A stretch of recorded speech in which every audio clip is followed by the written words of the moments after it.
సర్వమంగళ మాంగళ్యే శివే సర్వార్థ సాధకే శరణ్యే త్ర్యంబకే దేవి నారాయణీ నమోస్తుతే. హాయ్ అండి అందరికీ. మనందరం ఎంతగానో ఎదురు చూస్తున్నటువంటి దేవి శరన్నవరాత్రులు మనకు అక్టోబర్ 3 నుండి గురువారం ప్రారంభమై అక్టోబర్ 12 శనివారం విజయదశమి వేడుకతో ముగుస్తాయి.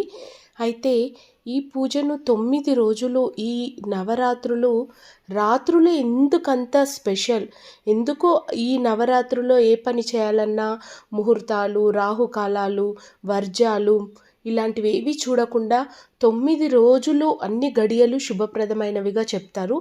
ఈ 9 రోజులు గనక అమ్మ చేతిని పట్టుకొని మనం ఏ విధంగా ఆరాధిస్తే అమ్మ మనల్ని జీవితాన్ని వెన్నంటే ఉండి కాపాడుతుంది. అసలు ఈ పూజ విషయంలో చాలామందికి చాలా డౌట్స్. మాకు మా పెద్దవాళ్ళ ప్రకారంగా రాలేదు, కలశ స్థాపన లేదు, మేము ఘట స్థాపన చేయము, దుర్గాదేవిని ఇంట్లో పెట్టుకోము, మరి ఎలా పూజించాలి? అలాగే సింపుల్గా 9 రోజులు మేము డ్యూటీకి వెళ్ళే వాళ్ళం, మాకు అసలు నైవేద్యాలు పెట్టడము అంత పెద్ద ప్రాసెస్ అని భయపడుతూ ఉంటారండి. కానీ అది ఏమీ లేదు. అమ్మ చేయి పట్టుకోవడం చాలా సులభం. దానికి కావాల్సిందల్లా భక్తి, శ్రద్ధ, ఆరాధన ఈ 3 ఉంటే అమ్మను మనము మన చేయి పట్టుకుంటే మనం వదలకుండా మనల్ని వదిలి వెళ్ళిపోదన్నమాట. అంతటి కరుణామయి అమ్మ అన్నమాట. మరి అలాంటి అమ్మ ఈ ఈ నవరాత్రుల్లో 9 రూపాలుగా మనకు దర్శనమిస్తుంది. ఆ 9 రూపాలకు ఉన్నటువంటి అర్థం ఏంటి? అసలు మన అమ్మని ఏ విధంగా ప్రేమగా ఆరాధించాలి? అసలు ఏ టైంలో మనం పూజ అనేది మొదలు పెట్టుకోవాలి? ఈ 9 రోజులు మనం ఎలాంటి నియమాలు పాటించాలి? ఈ 9 అవతారాలకు ఎందుకంత విశిష్టత ఉంది? ఈ 4 విషయాలు కనుక మనం తెలుసుకుంటే నవరాత్రి పూజ పట్ల మనకు భక్తి, భావన, శ్రద్ధ, ఆరాధన ఆ అమ్మవారి ప్రసాదిస్తుంది. కాబట్టి ఈ విషయాలన్నీ తెలుసుకొని మనందరం కూడా మంచిగా దేవి నవరాత్రులు సెలబ్రేషన్ చేసుకుందాం. సో అందుకోసం మీరు ఈ వీడియో నేను అన్ని విషయాలు సేకరించి మీకు ఈ చిన్న వీడియో రూపంలో అందిస్తున్నాను. కాబట్టి ఈ వీడియో ఎక్కడ స్కిప్ చేయకుండా చూడండి. ఖచ్చితంగా ఈ వీడియో మీకు నచ్చితే, ఇందులో ఏ ఒక్క విషయం మీకు యూజ్ అవుతుంది అని మీరు అనుకుంటే ఖచ్చితంగా అమ్మవారి సాక్షిగా వీడియోని అయితే లైక్ చేయండి. ఇక వీడియోలోకి వెళ్ళిపోదామండి.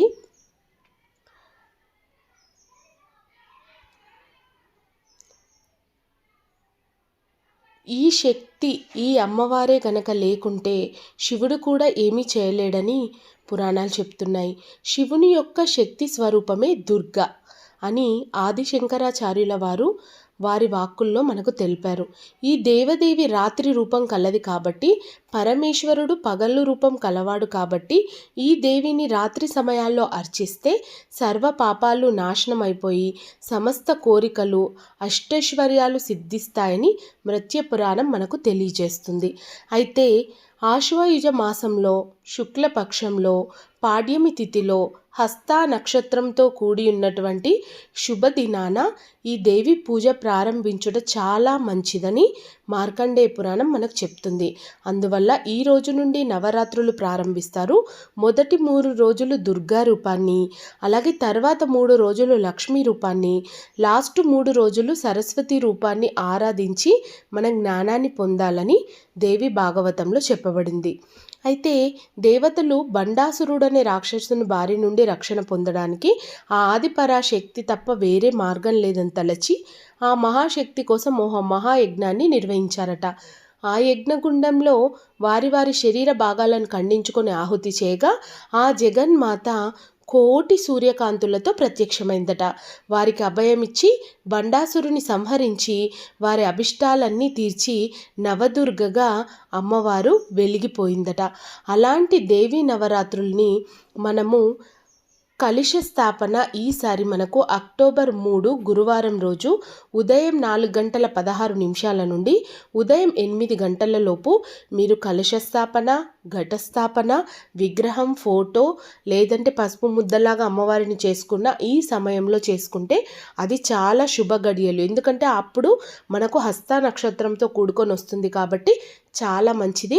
మీరు ముందు రోజే కనుక పూజకు సంబంధించి అన్నీ రెడీగా పెట్టుకుంటే చేసుకోవచ్చు. ఇక్కడ మీరు చూస్తున్నటువంటి నవదుర్గలు చూస్తున్నారు కదండి, ఇది నేను KVES కలెక్షన్ నుంచి తెప్పించుకున్నాను. ఎందుకంటే మనం నవదుర్గలుగా, నాకు ఇప్పటివరకు అయితే అమ్మవారి స్వరూపం లేదు, లలితాదేవి యొక్క ఫోటోనే మనం పెట్టుకొని ఇన్ని రోజులు పూజ చేసుకున్నాం. కానీ నవదుర్గలుగా అమ్మవారిని ఇంత మంచిగా కేవీఎస్ కలెక్షన్స్ వారు చక్కగా తయారు చేసి మనకి నవరాత్రుల్లో అందరికీ ప్రజెంట్ చేస్తున్నారు. మీకు కూడా ఎవరికైనా కావాలంటే వాళ్ళ నంబర్ వాట్సాప్లో మెన్షన్ చేస్తాను, వాళ్ళకు వాట్సాప్ చేయండి. ఈ నవదుర్గలు ఏదనికి ప్రతిరూపం అంటే, దేవి పాడ్యమి నుంచి నవమి వరకు ఒక్కో రోజు ఒక్కొక్క రాక్షసుని వధించసాగిందట. ఆ శక్తి నుంచి ప్రకటితమైన వివిధ శక్తులుగా నవదుర్గలుగా ఈ 9 నవదుర్గలు కూడా వెలిసాయట. మొదటి రోజు శైలపుత్రిగా, రెండో రోజు బ్రహ్మచారినిగా, మూడో రోజు చంద్రగంటగా, నాలుగో రోజు కూష్మాండగా, ఐదో రోజు స్కందమాతగా, ఆరో రోజు కాత్యాయినిగా, ఏడో రోజు కాలరాత్రిగా, ఎనిమిదో రోజు మహాగౌరిగా, తొమ్మిదో రోజు సిద్ధిదాత్రిగా 9 రూపాలలో అమ్మ పూజ అందుకుంటుందట. మొదట ఈ దేవీ నవరాత్రుల గురించి మనకు ప్రత్యేకంగా చాలామంది చాలా అనుమానాలను అయితే వ్యక్తం చేశారు. అఖండ దీపం పెట్టుకోకపోతే మన జరుగుతుందని. అఖండ దీపం పెట్టుకోకపోయినా పర్వాలేదు, ఉదయం సాయంత్రం 2-3 గంటలు దీపారాధన వెలిగేలా చూసుకొని అమ్మవారికి సంబంధించినటువంటి అష్టోత్తర శతనామావళి కానీ, స్తోత్ర పారాయణ కానీ, మణిద్వీప వర్ణన కానీ, దేవి భాగవతం కానీ, లేకపోతే దేవి ఖడ్గమాల స్తోత్రం కానీ, లేదంటే ఓం ధుమ్ దుర్గా ఏ నమః, లేదంటే ఓం విశ్వమాత్రే నమః, లేదు అంటే ఓం శ్రీ మాత్రే నమః అనే ఒక్క నామాన్ని పట్టుకొని 9 రోజులు జపించుకున్న అమ్మ యొక్క కృపా కటాక్షాలు మనకు కలుగుతాయట. 9 రోజులు 9 రకాలుగా నైవేద్యం ఎలా పెట్టాలి, డ్యూటీస్కి వెళ్తాం, షాప్స్ ఉంటాయి, బిజినెస్ ఉంటాయి, చిన్న పిల్లలు ఉన్నారు, కుదరదు అనుకునే వాళ్ళు ఈ 9 రోజు ఒక నామాన్ని పట్టుకొని అమ్మ పాదాల దగ్గర ఒక్క పుష్పం పెట్టి మనస్ఫూర్తిగా పూజించుకున్నా సరిపోతుంది. 9 రోజులు 9 రకాల నైవేద్యాలు చేయని వాళ్ళు ఒక నియమంగా వడపప్పు పానకాన్నైనా ప్రతిరోజు నానబెట్టి అమ్మకి ఆ 2 వస్తువులను 9 రోజులు నివేదన చేస్తూ కూడా మనం ఈ 9 రోజులు నవరాత్రి పూజ చేసుకోవచ్చు అన్నమాట. ఇంత అద్భుతమైనటువంటి ఈ నవరాత్రుల్లో అమ్మవారికి 9 రంగులు మనం అర్పిస్తాము, 9 రంగుల చీరలు కడతాము. అలాగే మనం కూడా 9 రంగులు వేసుకోవాలంటే వేసుకుంటే మంచిది, వేసుకోకపోయినా అది రూల్ ఏం లేదండి, 9 రకాలు వేసుకోవాలని. మన సంతోషం, అమ్మవారిని ఎలా అయితే మనము మంగళ స్వరూపంగా భావించి చక్కగా అలంకరిస్తామో అదేవిధంగా మనం కూడా అలంకరిస్తే మనల్ని ఎవరైనా ముత్తైదులు బొట్టు పెట్టినా, పసుపు కుంకాలకు పిలిచిన మనం అమ్మవారి స్వరూపంలో వాళ్ళకి కనిపిస్తాము. అదేవిధంగా మనకు ఎవరైనా ముత్తైదులు వచ్చినా అమ్మవారి స్వరూపంగానే మనం భావిస్తాం. కాబట్టి అమ్మవారి అలంకరణ మాత్రమే కాకుండా మనం కూడా పంచమాంగళ్యాలతో, అంటే కాళ్ళకి పసుపు, చక్కగా హెయిర్ కటింగ్ అట్లాంటిది ఏది కూడా 9 రోజులు పెట్టుకోవద్దు. చేతి నిండా గాజులు వేసుకొని మంచిగా ముక్కు పుడక పెట్టుకొని అమ్మవారి స్వరూపంగా నుదుటన అలాగే సింధూరం ధరించి మంచిగా మనము భక్తి శ్రద్ధలతో తక్కువగా మాట్లాడుతూ అబద్ధాలు ఆడకుండా మనము ఇంటి నుంచి, అంటే ఈ ఊరు దాటి వేరే ఊరు వెళ్ళకుండా నియమాలను పాటిస్తూ బ్రహ్మచర్యాన్ని పాటిస్తూ ఇల్లు నీట్గా పెట్టుకొని మనం ఉన్నంతలో కొన్ని పుష్పాలు పెట్టుకొని వడపప్పు పానకాన్ని పెట్టుకొని కూడా అమ్మవారిని మనస్ఫూర్తిగా ఆరాధించవచ్చు.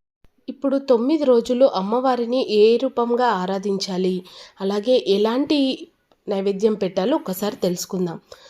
అక్టోబర్ 3 బాలా త్రిపుర సుందరి గులాబీ రంగు పాయసం, గులాబీ రంగు మనం వేసుకోవాలి, పాయసాన్ని అమ్మకు సమర్పించాలి. అక్టోబర్ 4 గాయత్రీదేవి ఎరుపు రంగు వస్త్రం ధరించాలి, దద్దోజనం నైవేద్యం పెట్టాలి. అక్టోబర్ 5 అన్నపూర్ణాదేవి పసుపు రంగును ధరించాలి, పరమాన్నాన్ని అమ్మకు నైవేద్యంగా పెట్టాలి. అక్టోబర్ 6 లలితాదేవి చిత్రవర్ణాన్ని మనం ధరించి చిత్రాన్నాన్ని ఆ లలితాదేవికి సమర్పించాలి. అక్టోబర్ 7 మహాచండి ఎరుపు రంగు వస్త్రాన్ని ధరించి పాయసము, అల్లం గారెలు అమ్మవారికి నివేదించాలి.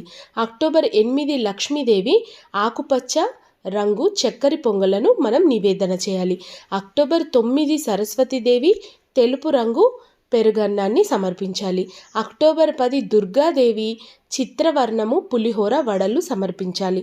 మహిషాసుర మర్దిని అక్టోబర్ 11 రంగు నీలం రంగు గారెలు పరమాన్నాన్ని సమర్పించాలి. అక్టోబర్ 12 రాజరాజేశ్వరి దేవి రాణి రంగు పూర్ణాలను సమర్పించాలి. 10 రోజులు అలంకరణ అనేది వారి వారి యొక్క స్తోమతను బట్టి చేసుకోవచ్చు. అమ్మవారి నైవేద్యాల విషయంలో కూడా ఎవరి ఇష్టం వాళ్ళది. ఎవరి రంగులు ధరించాలనేది వాళ్ళ ఇష్టాన్ని బట్టి ఆరాధన పడి ఉంటుంది. ఇదంతా పూజ చేయని వాళ్ళు మొదటి 3 రోజులు, లేకపోతే మూలా నక్షత్రం నుండి సరస్వతి అలంకారం వరకు 3 రోజులు, లేదు అంటే తర్వాత చివరి 3 రోజులైనా పూజ చేసుకోవచ్చు. అది కూడా వీలు కాని పక్షంలో ఒక్క నవమి రోజు పూజ చేసుకున్న నవరాత్రి ఫలితం దక్కుతుందన్నమాట. నెక్స్ట్ వీడియోలో 9 దీపాలతో అమ్మవారిని 9 రోజులు ఏ విధంగా ఏ శ్లోకంతో పూజిస్తే మనకు అనుకున్న సమస్యలన్నీ తీరిపోయి అష్టైశ్వర్యాలు సిద్ధిస్తాయో తెలుసుకుందాం. నెక్స్ట్ వీడియో కోసం వెయిట్ చేయండి. బాయ్ అండి.